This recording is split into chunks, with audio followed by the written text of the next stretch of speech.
Bonjour à tous, c'est Christophe pour un petit tutoriel concernant le logiciel de virtualisation de montage qui s'appelle Yenka. Virtualisation ou animation, ça permet de faire des petits montages de façon virtuelle très rapidement et de les essayer. Donc de tester des composants, de tester des valeurs, de tester les calculs, et puis au niveau pédagogique aussi de comprendre des choses, parce que moi j'ai plein de choses que j'ai pu comprendre grâce à ce logiciel, voilà, sans passer par une brainboard ou de risquer de brûler des composants. Donc là, le but du jeu, c'est de réviser d'abord le pont diviseur, qui est quand même une notion fondamentale en électricité, en électronique.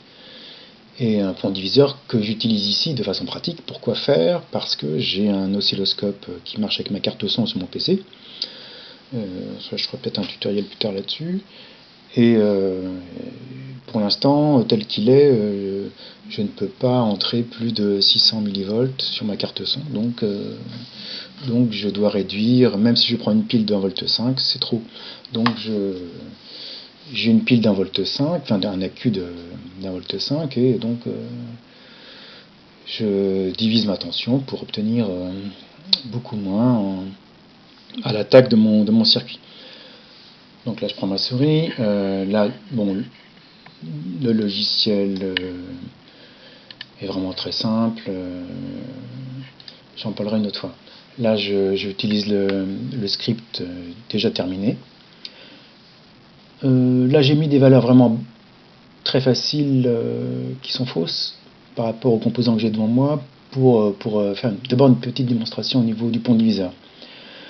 Donc j'ai un générateur de 1 volt, un interrupteur, 100 ohms ici, 1 kg ici, donc bien sûr c'est pas pour rien, j'ai fait un rapport 10 partout. Et donc le pont diviseur, la formule est un peu compliquée, la formule je l'ai ici. Quand on n'est pas matheux, bon, c'est un peu compliqué. C'est plus simple de se dire que c'est tout simplement une proportion et que voilà, si j'ai un rapport 10 entre cette résistance là et celle-là, j'aurai un rapport 10 ici par rapport à la tension de base. On vérifie, donc pour l'instant on ne s'occupe pas de la partie condensateur, on s'occupe de ce pont diviseur là. Je ferme le circuit et je vois qu'effectivement j'avais 1 volt ici, et là ça va être partagé 1 pour 10. Donc 1000 ohms, 1 kilo ohm, 1000 ohms ici, 100 ohms ici, donc 1 dixième, 10 dixièmes. Enfin le contraire.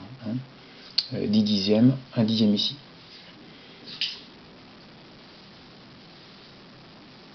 « 900 ici, 90 ici. Ok, ça c'est une chose. Donc maintenant je vais reprendre les valeurs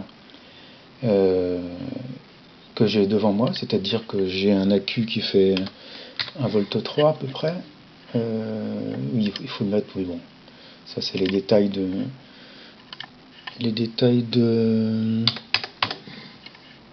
du développement. Bon, il faut le mettre en millivolts pour retrouver sa valeur. Devant moi j'ai pas 100 ohms ici mais 150. Voilà, bon, de toute façon j'ai pris ce que j'avais devant moi. Le but c'est d'avoir une valeur qui est acceptable par ma carte son. Donc j'ai 170 millivolts, que c'est donc cette partie là que je vais utiliser. Voilà. Bon, la logique voudrait que quand on fait un pont diviseur on utilise ce qui sort ici par rapport à la masse. Bon, je le fais comme ça, c'est pas d'importance. Donc c'est cette partie là qui m'intéresse, donc c'est comme si j'avais un générateur virtuel ici, et j'utilise donc cette partie là, ça va être ma masse, et ça va être mon plus.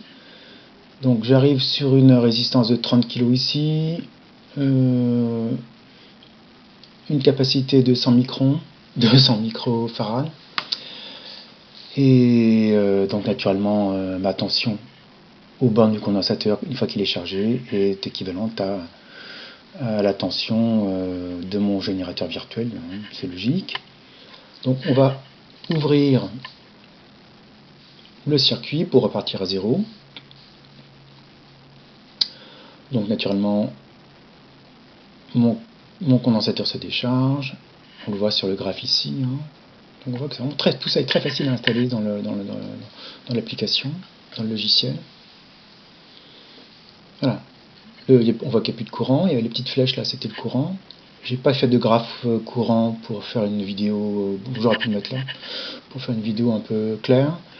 Donc là, je travaille, j'observe que la tension. Voilà. Bon, on est on est à 0, on est dans les microvolts, il n'y a plus rien. Donc, qu'est-ce qui va se passer? Je vais fermer mon circuit, le condensateur va se charger. Si j'avais mis une résistance plus faible, il se serait chargé plus vite. Par exemple, en dessous de 10 kg, mais il se charge instantanément, en fait, presque. Enfin, au moins 95% à peu près. Voilà, donc il se charge, il est chargé. Il y a encore du courant, mais plus pour longtemps. Quand il sera vraiment chargé à fond, le courant disparaît, il n'y a plus de courant. Le condensateur laisse circuler le courant continu tant qu'il n'est pas chargé. Une fois qu'il est chargé, on dit qu'il est saturé et le courant ne passe plus. Ce qui n'est pas valable pour le courant alternatif. Ici, on est en continu. Voilà. Donc, mon condensateur est chargé. On a une tension de 170 millivolts. Maintenant, quand je vais réouvrir mon circuit ici, il va se décharger au travers de cette résistance et également au travers de cette résistance ici du pont diviseur.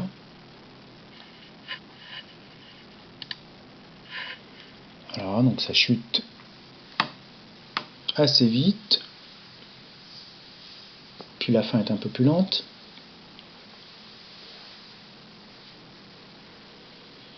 Il y a encore du courant.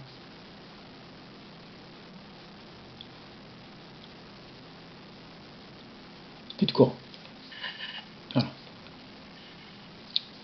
Donc voilà, le prochain tutoriel ce sera peut-être sur ce logiciel. Je reprendrai la conception de ce genre d'animation de A à Z. Merci pour votre attention, à bientôt.